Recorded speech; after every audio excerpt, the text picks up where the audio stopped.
Good morning, જય શ્રી કૃષ્ણ, જય માતાજી. સ્વાગત છે તમારા બધાનું મારા એક ફ્રેશ વિડીયો બ્લોગમાં. આજની દિવસની શરૂઆત થઈ ગઈ છે. સવારે 9:30 વાગે અને કામ કરવાનું ચાલુ છે. આશા રાખું કે તમે બધા હાજર તાજા હશો. હું પણ હાજર તાજી છું. અને દિવસની શરૂઆત મસ્ત નાહી ધોઈ દીવાબત્તી કરીને ફ્રેશ થઈ ગયા છીએ. અને ચલો આગળ શું થવાનું છે તો ખબર નહીં. બ્લોગમાં કન્ટિન્યુ રહેજો અને સપોર્ટ કરતા રહેજો. જે નવા જે બ્લોગ જોવી છે એ બધા મને વિનંતી કરું છું કે મને સબસ્ક્રાઈબ કરી દેજો. અને જે જૂના છે એમને પણ વિનંતી કરું છું કે લાઈક કરજો, શેર કરજો અને સબસ્ક્રાઈબ કરજો. અને સારું, ચલો હવે બીજું શું આગળ થાય છે એ જોતા રહેજો. બ્લોગમાં કન્ટિન્યુ રહેજો. પણ સારું, ચલો થોડી વાર રહીને મળીએ.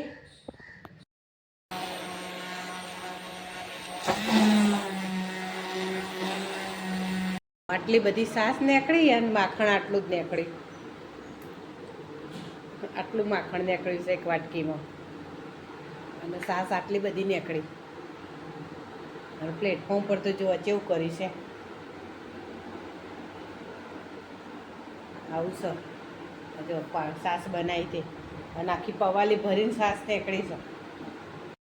મસ્ત મજાનું જમવાનું બનાવી દીધું છે. તીખી રોટલી, કચુંબર, ભૂંગળા, રાતનું વડાપાવ છે, પેલામાં ભાત છે, આમાં દાળ ઢોકળી છે. જો મસ્ત મજાની દાળ ઢોકળી છે. આમાં કોથમીર સમારવાની હજી તો બાકી છે. ખાવાનું તો કાઢી દીધું છે પણ અમારા ભાઈ હજુ આવ્યા નથી.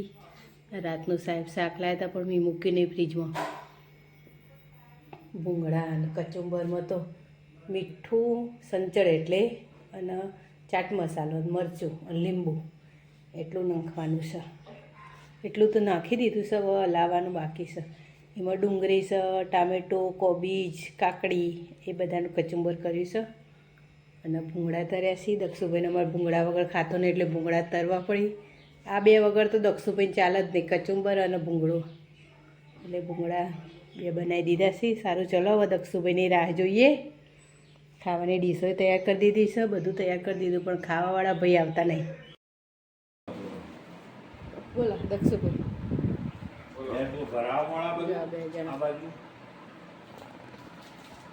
બધું તૈયાર કરી દીધું નહીં લઈ જવા માટે પાર્લર.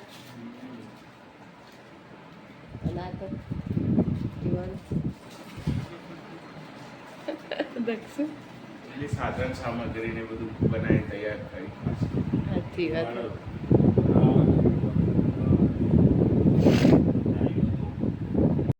જો હેડે બે જણ. દક્ષુ એક જમવાનો હતો જ્યારે તારા પપ્પા આગ ચલાવતા તું બેસતો.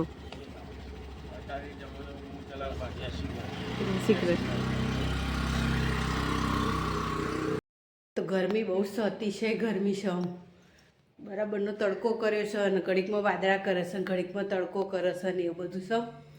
અને અમારા દેવાનભાઈ 2-3 દાડાથી એના ઘેર જતા રહે એનાથી મને ફાવતું નહીં એના વગર. આમ તો એ હોય તો બપોરે એમ થોડું વાર એ ગમો ને એવું બધું, પણ હવે એ ભાઈ અમારા ઘેર જતા રહે. જો મોઢા પરથી લાગે છે ને જેટલી ગરમી છે અમારા. એટલે હેડો હવે જે થાય કરીએ. આગળ જોતા રહેજો, સપોર્ટ કરતા રહેજો. અને નવા હોય તો સબસ્ક્રાઈબ કરી દેજો. કન્ટિન્યુ રહેજો બ્લોગમાં. ચલો થોડી વાર રહીને મળીએ. મારા કુંવરો આવી જઈ આવતા નાતે સાસ નાખીને પોતું કરેલું બગાડવાનું નાટક કરે છે. જેટલો પડશે લે પડશે જ આખા ઘરમાં સાસ થઈ જશે. રહી ગયું. બહુ રિસ્ક લેવાનું નહીં, નકર માર ખાવો પછી માર. હવે તો કોઈ નહીં મારતો. હવે ખોટું બોલવાનું નહીં. કોણ મારે? અમારા ગરીબોની કોલ્ડ ડ્રિંક્સ, અમૂલ મસાલા બટર. સાચી વાત. સાસ જ પીવા હતા. બીજું બધું પેલા હું આવ્યું બધું કોક આવ્યું લાગે. જો કોગેલો છે ને બધી બોલી તો ખબર નહીં બાર કોગેલો બોલી કોક આવ્યું લાગે છે. બિલાડી હશે, બીજું કોઈ નહીં હોય. દક્ષુ બિલાડી જ હશે. દક્ષુ બસ હવે છે કો સાસ જમવાનું નહીં. જમવા લાગી છે. બહુ ભૂખ લાગે હવાય નાસ્તો નહીં કરતો કોઈ ભૂખ જ લાગે તો કોણ ચા ના પાડો હું તો ચા ના પાડું હવાય કરતું સારું બની આવતી નહીં ભાઈ શું નાસ્તો ભાખરી ને એવું ગમતું નહીં પૌવા હોય બેસનના ચીલા હોય સવારમાં એવું બધું પછી ઉત્તપમ હોય ઇડલી હોય ઢોસા ઇડલી હોય હોય ઢોસા હોય એવું બધું વઘારેલો રોટલી હોય ખીચડી હોય એવું તો બનાવો પણ ખીચડી તો તું શું હોય વઘારેલી એટલે મિક્સ ખીચડી રોટલી ને ખીચડી હોય એ તને ભાવે છે ને એવું તો પપ્પાને નહીં ભાવતું તો પપ્પાને ભાવે ને એવું તને નહીં ભાવતું આ જ તકલીફ થઈ હા, એટલે જાય તો નાસ્તો નહીં કરવો હેડ ના હતા જમી લઈએ હા હેડો તને હેડો હેલો હેલો ને મોજા તો કેટલા મેલા કરે એમ એ તો થાય સફર એટલે હા રેડ ગરમી બહુ જ છે હો, અતિશય ગરમી છે અને સુરત દાદા તો ત્યાં તપ્યાસી જો બરાબર ના તપ્યાસી ને અને ગરમી તો કે હું જ છું એવી ગરમી છે જો આવું વાતાવરણ છે એ બધી છે ને ત્યાં તો હું એસી કરીને ઊંઘીશું જો ઊંઘવાનું એટલે આજ તો હું એકલી છું ને તો એસી કરી એવી ગરમી છે બહાર એટલે એસી કરીને આજ તો મારા જ ઊંઘવું આડું પડવું કારણ કે ગરમી બહુ લાગે છે મને બહાર એટલે હવે અંધારું કરી દીધું ચારે બાજુ પડદા બદા વાંકી દીધા અને એસી કરી દીધી છે હવે આપણે એકલો 4 વાગ્યા સુધી આપણે અંદર 2 વાગ્યા સી 4 વાગ્યા સુધી 2 કલાક એસીમાં રહેવાનું ગરમી બહુ છે બધા બિચારા હને સહન કરીએ તો પછી મને તેમ થાય કે મને તો ખાલી કપડાં લઈને આવતા આવતા તો એવી ગરમી થઈ જાય ને બિચારા મજૂરી કરતા હોય વાંધો કેવું થતું છે અને આપણે એસી કરીને ઊંઘીએ છીએ પંખાને ગરમ પવન આવે છે ધાબો તપી સારું એડો એક ફોન લાવ્યો તે ફોન વાગે છે શું વાગે છે જો અવાજ આવે છે જો એલાર્મ વાગે એલાર્મ વાગતું હતું તે અવાજ આવતો હતો ને હું તો અંદર ઊંઘી હતી તે શીખર કીધું હનો અવાજ આવે છે આ દક્ષુ ફોન લાવ્યો છે એને બગડ્યો પેલો તૂટી ગયો ને તે હમું કરાવવા હાલવાનું ત્યાં એના ભાઈબંધનો કોકનો ફોન લાવ્યો હતો તે અહીંયા પડી રહેતો ને તે એલાર્મ મૂકેલું હશે તે વાગતો તો એટલો તે અવાજ આવ્યો અંદર તે શીખર કીધું હનો અવાજ આવે હું આ રૂમમાં ઊંઘેલી હતી એટલે હું તો ગભરાઈ જાય મેં કીધું શીખર હનો અવાજ આવે છે કહું ઘરમાં પછી ખબર પડી અંદર બહાર જઈને જોઈ ત્યાં ખબર પડી કે અંદર તો પેલું મોબાઈલમાં એલાર્મ વાગે છે એટલે આવું કામકાજ છે બધું દક્ષુભાઈનો માર એનો મોબાઈલ બગડ્યો છે ને તે અમુક કરાવવા હાલવાનો હતો એના ભાઈબંધનો કોકનો મોબાઈલ લાઈન મૂક્યો છે પણ લઈ નહીં ગયો એટલે એવું છે સીતાફળ જેવો આ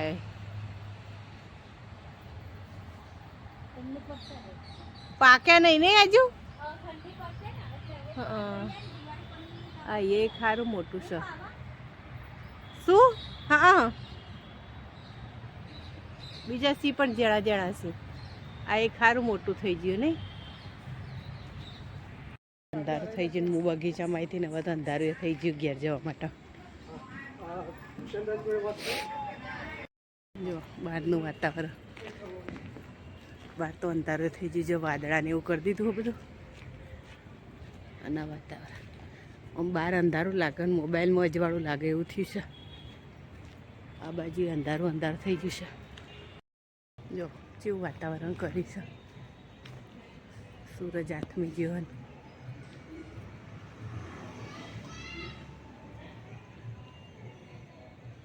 જબરજસ્ત વાતાવરણ કરીએ ને એમાંથી ઘેર આવતા અંધારું થઈ ગયું મારા આજ તો બેનપણી ઘેર જતી બગીચામાં તો નથી જઈ પણ બેનપણી ઘેર જતી જોઈને ટામેટા લ્યા એના ઘેર વાયેલા હતા તે પછી મને ટામેટા લ્યા અને થોડી વાર બેઠ્યા ને વાતો કરીને હવે આવીશું બહાર તો અંધાર થઈ ગયો હવે કેટલા 7:30 થવા આવ્યા છીએ હવે રસોઈ કરવી છે તે કરી દઈએ ચાલ્યા કરે છે બધું અંધારું થઈ ગયું આ બાજુએ ચોખ્ખું કરી લીધું અને મારું આ એક ચંપલ રહ્યું અને એક ચંપલ તો શીખર એમની બાજુ પડી હતું ને તે શીખર કચરામાં જતું રહ્યું ખબર નહીં આ એક ચંપલ રહી ગયું મારું અને એક ચંપલ તો કોઈ પડેલું હતું ને આટલા તે શીખર અને આવ્યા તે કચરા ભેગું નાખી દીધું તે હવે મારા જોડ બગડી ચંપલની બેનપણી ઘેર જઈને આવ્યા બગીચામાં તો ના જાય તો ખાલી બેનપણી ઘેર જઈ પાછું કેટલા વાગ્યાની જતી 100 વાગ્યાની જતી તે 7:30 વાગ્યા સુધી બેનપણી ઘેર બેસી રહી વાતો કરીને બધું કર્યું. અને એને ટામેટા એનો વાયેલો હતો સોડું, તે સોડ ઉપર ટામેટા આવ્યા હતા 2, તે મને કે લઈ જાઓ તમે. તો 2 ટામેટા લઈને આવી અને વાતો કરી બધી આયુર્વેદિકની ને હા ને તેને. બીજી તો કોઈ કરી નહીં, બે વાતો કરી 2 જણા. એને કઢી ખીચડી કરવાની હતી કે અમારે આજ કશું વધવાની એટલે કઢી ખીચડી કરવાની છે. તે એના ભાઈ એવું કઢી ખીચડી બનાવવાની તૈયારી કરી. હું એ મારી ઘેર આવીને એવું હતું ને. અને મારા આઠમ છે ને પેલું નવરાત્રિની આઠમ એટલે કોલસાને એવું બનાવવાનું પેલું લેવા જવાનું હતું. એટલે મેં કીધું એના ચૂલો ને એવું હળગાવી છે એટલે અગાઉથી કહી રાખું ને કે કોલસા થોડા બનાવી રાખી મારા માટે. એટલે કોલસાનું જ કહેવા જતી સ્પેશિયલ કહું એના બનાવી રાખીને મારા માટે કોલસા. એટલે આઠમ આવ્યા પહેલાં કોલસાની તૈયારીઓ કરતા ને રોય એટલે કહેવા જ જતી તે કલાક બેસી રહ્યો વાતો કરી 1 1.5 કલાક. એના વગેરે આવે છે એવો રસોઈ કરી દઈએ. દક્ષુભાઈ કેવું છે આજ ગરમી બહુ હતી ને? ગરમી બહુ હતી ત્યાં આજે કંટાળી ગયા છીએ, ઊંઘ આવી રહી જબરજસ્ત. સારું તાણ એન્ડ કર દો વિડીયો. જો તમને અમારા રોજની દિનચર્યાનો વિડીયો ગમ્યો હોય તો લાઈક કરો, શેર કરો, સબસ્ક્રાઈબ કરો અને કોમેન્ટ કરવાનું ના ભૂલતા. બોલો જય શ્રી રામ.